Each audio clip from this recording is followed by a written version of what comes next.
Surat pencatatan bikin kemana ya, Bu? Nah, terhadap surat pencatatan ciptaan ya, pemohon bisa mengaksesnya di Rangemart.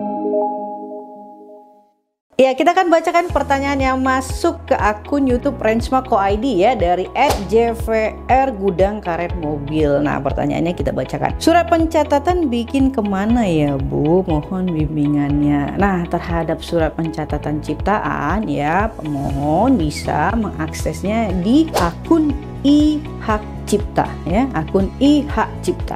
Jadi ketik aja nanti di laman pencarian, ketik iHak Cipta. Nah, kalau misalnya belum punya, buat dulu akunnya ya.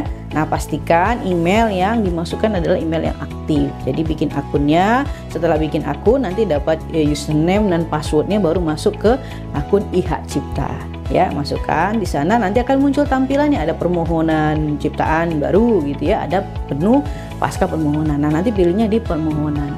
Nah, sebelum mengajukan permohonan pencatatan ciptaan, saran kita siapkan dulu semua persyaratannya ya. Karena kalau sudah kita buka, itu semuanya form-formnya harus kita isi dan kita upload ya, dokumennya seperti contoh surat ciptaannya ya, itu dalam bentuk PDF kalau dia berupa karya tulis. Kalau misalnya dia berupa karya audiovisual ya, apakah itu dia berupa film, musik, lagu gitu ya, maka dalam bentuk MP4 atau MP3 ya. Nah, kalau misalnya lebih dari 20 mega datanya bagaimana? Nah, silahkan disiapkan Google alamat link G Drive ya. Nah, nanti di situ bisa diklik dan dilihat ya. Karena maksimal itu 20, kurang dari 20 mega ya gitu. Jadi kapasitasnya. Jadi kalau misalnya ciptaannya adalah film, itu kan film biasanya lebih dari itu ya.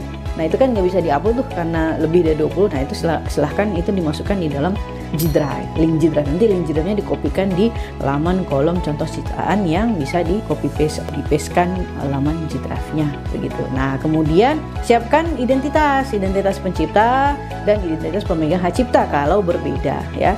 Pencipta bisa sama dengan pemegang hak cipta, bisa juga berbeda. Nah, ada surat pernyataan. Nah, surat pernyataan itu bisa di-download di dgip.go.id atau di laman iHak Cipta sendiri, nanti akan muncul ya surat pernyataan yang bisa di-download. Isinya apa? Menyatakan bahwa ciptaan yang ingin dicatatkan adalah murni milik karya si pencipta, tidak meniru ciptaan pihak lain atau tidak mengambil ciptaan milik pihak lain ya, dan itu ditandatangan di atas materai.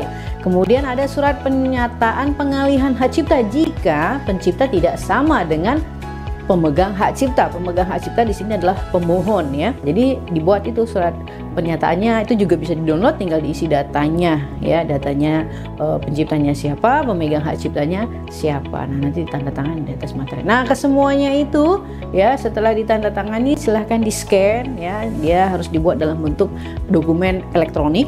Nah, nanti pada saat akses tinggal di-upload saja semuanya. Kalau menggunakan jasa konsultan HKI, maka semua dokumen tadi akan dibantu disiapkan oleh konsultan HKI sebagai kuasa yang terdaftar resmi di DJKI ya. Nanti akan dibuatkan juga surat kuasanya untuk melakukan proses pencatatan ciptaan. Nah, selanjutnya ada pertanyaan yang selalu banyak disampaikan ya. Berapa lama ya proses pencatatan ciptaan? Sebentar ya, 15 menit itu terbit surat pencatatan ciptaan setelah melakukan pembayaran biaya PNBP-nya begitu. Nah, jika ya ada catatan juga, jika akun iHak Ciptanya tidak lagi error ya. Kalau misalnya lagi tidak error, itu sekitar 15 menit itu sudah terbit surat pencatatan ciptaannya. Nah, loh, kenapa cepat?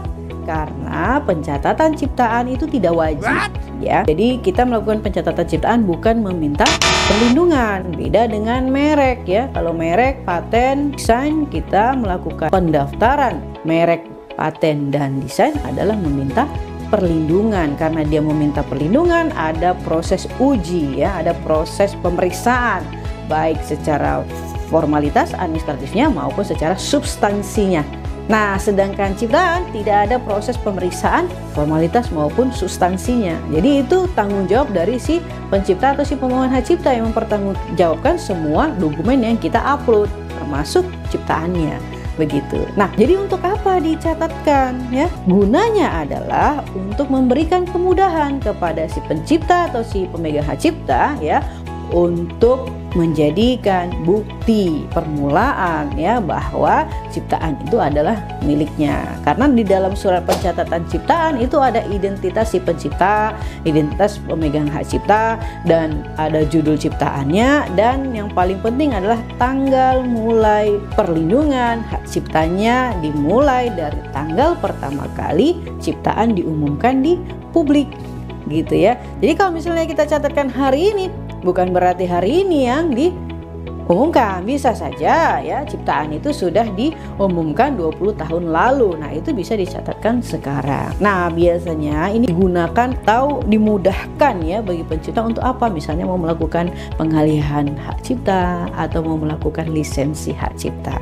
Karena harus ada bukti ya bahwa ciptaan yang mau dialihkan, ciptaan yang mau dilisensikan itu adalah milik si pencipta atau pemegang hak cipta. Nah, terkait biaya ini juga lebih terjangkau ya dibandingkan dengan kekayaan intelektual yang lainnya seperti merek gitu ya, desain industri, paten begitu. Nah, saran kita kalau Anda memiliki karya cipta ya baik itu di bidang ilmu pengetahuan, seni ataupun sastra, sebaiknya segera dicatatkan agar memudahkan dan memiliki bukti permulaan yang cukup. Demikian, semoga ini bermanfaat. Assalamualaikum warahmatullahi wabarakatuh.